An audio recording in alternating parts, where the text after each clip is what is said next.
করবো মানকচুর ভর্তা। তা মানকচুটা আমি কেটে কুটে গুছিয়ে নেবো, তার সঙ্গে আছে টমেটো আর কাঁচা লঙ্কা।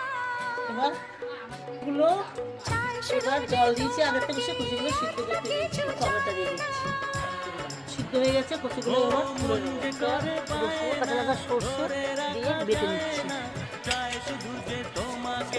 অন্য কিছু চায় না।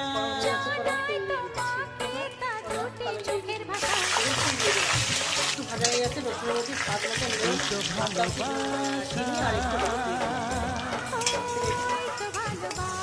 সিদ্ধ করা কচু আর দুটো টমেটো দিয়ে দেবো। আসলে কচুগুলো ভেঙে দেবো আমি। অনেক খেয়েছেন এইভাবে কচুর ভর্তা খেয়ে দেখবেন, বুঝতে পারবেন দারুণ টেস্টি হবে।